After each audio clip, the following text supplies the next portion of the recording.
ayah bunda harus tahu apa itu tersedak.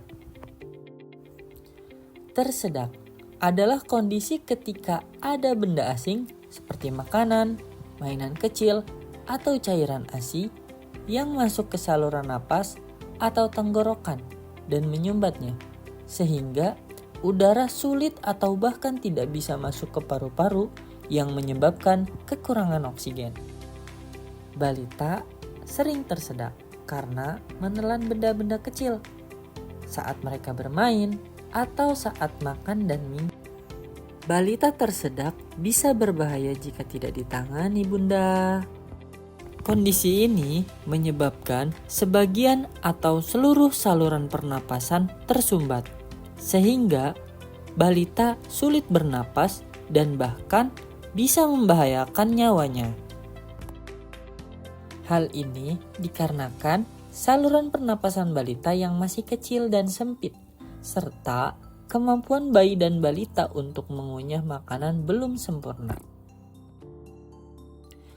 Faktanya, kejadian tersedak pada balita di dunia menurut Badan Kesehatan Dunia atau WHO pada tahun 2018 mencatat 17.757 kasus dan 59,5% terjadi karena makanan dan 31,4% terjadi karena benda asing. Data juga didapatkan dari studi RSUD Dr. Harjono Ponorogo 2018 mencatat 112 kasus di Ponorogo. Dan data juga didapatkan oleh RSUD Dr. Sujatid pada tahun 2009 yaitu sebanyak 157 kasus di Jawa Tengah. Oleh karena itu, penanganan yang tepat perlu segera dilakukan. Apa yang sudah dipersiapkan oleh ayah bunda? Penyebab tersedak pada balita biasanya disebabkan oleh potongan makanan yang terlalu besar dan juga biasanya disebabkan oleh makanan yang mudah dimasukkan ke dalam mulut balita seperti sosis, kacang, buah-buahan, sayur-sayuran, popcorn, permen karet, cookies, dan juga pada balita yang masih mengonsumsi ASI biasanya tersedak pada cairan ASI. Selain itu, penyebab tersedak pada balita juga disebabkan oleh benda asing.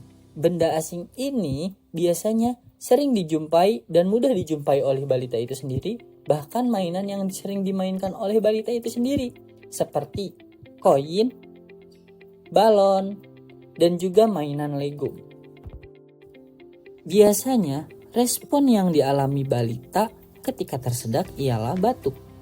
Batuk merupakan respon alami tubuh ketika ada makanan atau benda asing yang tersangkut di tenggorokan. Lalu, bagaimana kita mengenali gejala tersedak? Tersedak memiliki dua kategori, tersedak parsial atau sebagian, dan tersedak total atau tertutup. Tersedak parsial atau sebagian biasanya masih bisa batuk, berbicara, atau bernapas, meskipun mungkin sulit. Sedangkan tersedak total atau tertutup seluruh, yaitu biasanya memegang leher dengan kesakitan, tidak bisa batuk, berbicara, bernapas, ataupun menangis. Tersedak memiliki golden periodnya sendiri atau periode emasnya sendiri. Menurut American Heart Association, jika tersedak tidak ditangani kurang dari 10 menit, maka akan terjadi masalah yang lebih parah yang dialami oleh balita. Menurut sumber lain, golden period biasanya hanya 4-6 menit sebelum terjadinya kerusakan otak permanen. Maka dari itu, komplikasi yang terjadi jika penanganannya kurang dari 10 menit bisa jadi kecacatan di otak ataupun kematian. Dengan penyebab dan tanda gejala yang sudah Ibu sebutkan sebelumnya, lalu bagaimana pencegahan tersedak yang bisa Ibu lakukan di rumah?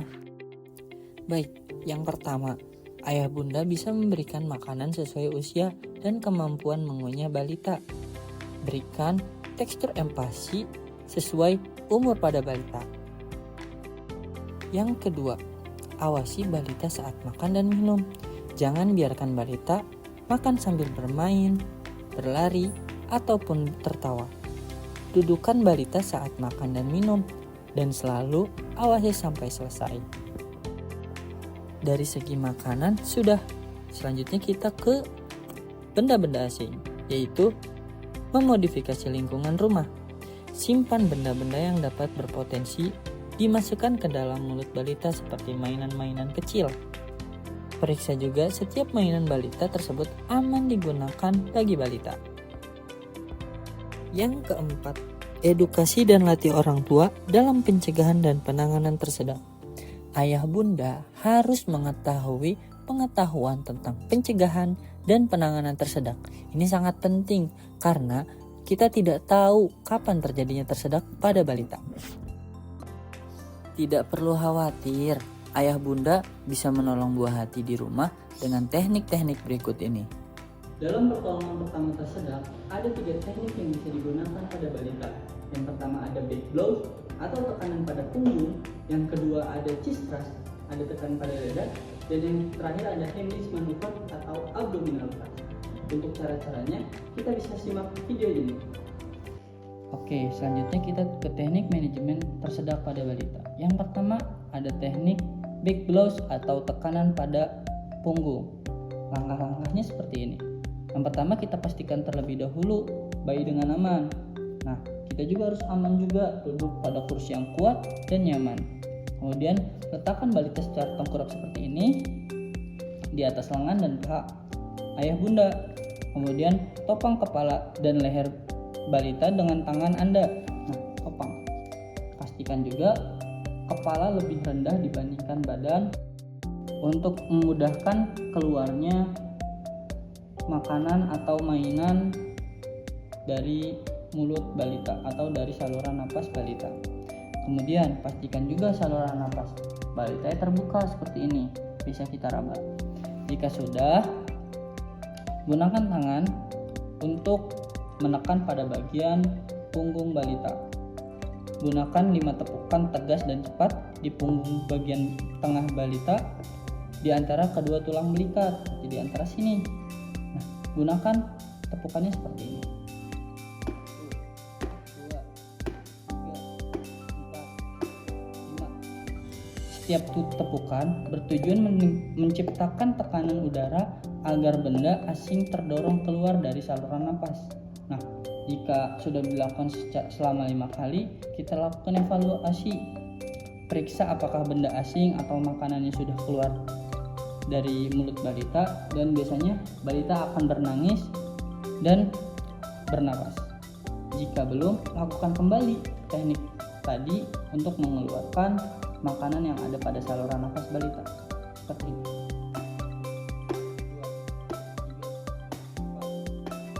Jika dalam back blow tidak mendapatkan hasil yang maksimal atau anak tidak nangis atau tidak ada respon keluarnya makanan atau mainan yang ada di dalam saluran napas balita, kita lanjut ke teknik selanjutnya yang namanya chest thrust. Chest thrust adalah teknik yang dilakukan dengan menekan pada bagian dada balita. Posisikan dada yang tadinya sudah tengkurap jadi terlentang seperti ini. Kemudian tetap kepala bayi harus lebih rendah dengan badan bayi. Nah, kemudian topang juga si kepala bayi dengan tangan kita sesuai yang ada di back blows tadi. Nah, selanjutnya letakkan jari kita di bagian dada ini untuk mencari sternum itu di mana, atau kalau mudahnya letakkan di tengah-tengah antara puting balita. Jika sudah, beri tekanan tegas pada dada balita. Gunakan tangan telunjuk dan jari tangan. Begini. Berikan tekanan selama 5 kali, sebanyak 5 kali pada balita. 1, 2, 3, 4, 5. Tekanan ini kedalamannya 4 cm ayah bunda. Nah, jika sudah, kita evaluasi apakah ada respon menangis atau bernapas pada balita. Jika tidak, lakukan lagi sebanyak 5 kali. 1, 2, 3, 4, 5. Jika tidak ada respon, kita kombinasikan antara Big Blows tadi dan Cistras ini. Sambil kita hubungi fasilitas kesehatan untuk mendapatkan pertolongan pertama segera jika balita tidak sadar. Kita lihat kombinasi dalam melakukan Big Blows dan Cistras ini. 1, 2, 3, 4, 5. Kita putar menjadi Cistras. Letakkan jari kita di antara puting. 1, 2, 3, 4, 5. Evaluasi. Masih tidak ada hasil yang memuaskan, segera hubungi fasilitas kesehatan terdekat untuk mendapatkan pertolongan pertama segera. Oke, selanjutnya ada teknik yang ketiga, yaitu teknik abdominal thrust atau teknik yang dilakukan pada balita yang usianya lebih dari 1 tahun. Ayah bunda bisa simak video ini. Nah, tekniknya itu seperti ini. Pertama, kita harus memposisikan terlebih dahulu si balitanya. Jika balitanya sudah bisa kita lakukan teknik handling manuver atau abdominal thrust secara berdiri, silahkan lakukan itu. Tapi jika tidak bisa, ayah bunda bisa berlutut seperti ini. Nah, yang kedua, kita posisikan balita agak condong ke depan dan ditadah oleh tangan yang sebelah kiri. Nah, tangan sebelah kanan bisa lakukan bentuk seperti ini. Nah, kepalan ini akan ditaruh di atas pusar balita seperti ini. Tangan satunya menggenggam pusar balita, menggenggam kepalan tersebut. Nah, lakukan tekanan ke arah dalam seperti membentuk huruf J dengan cepat dan tegas. Tekanan ini bertujuan menciptakan peningkatan tekanan di rongga perut dan dada, sehingga benda asing terdorong keluar dari saluran makanan. Nah, untuk penekanannya saya contohkan seperti ini. 1, 2, 3, 4, 5. Kita evaluasi pada teknik ini. Jika ada benda atau makanan yang terlihat keluar atau balita bisa batuk, bersuara, dan bernapas kembali, tindakan ini bisa dihentikan. Tetapi jika belum ada tanda-tanda tersebut, kita bisa ulangi abdominal thrust ini. Kita lakukan lagi. 1, 2, 3, 4, 5. Oke, selanjutnya ada teknik pertolongan pertama yang bisa digunakan pada ayah bunda pada balita. Nah, teknik ini hanya bisa digunakan dari anak kepada orang tuanya atau balita kepada orang tuanya atau orang tua kepada balita. Nah, ini tuh yang pertama harus memiliki beberapa kriteria. Pertama, kita mengetahui apa yang tersedak pada balita. Yang kedua, kita mengetahui seberapa jauh tersedak pada balita, bisa dilihat makanan atau mainannya. Nah, tekniknya seperti ini, simpel saja, dengan cara menghisap pada bagian mulut balita. Menghisap seperti ini sampai makanannya terasa keluar dan bisa kita ambil. Dan yang kedua ialah meniup makanan. Ini hanya khusus makanan, nggak bisa dengan mainan.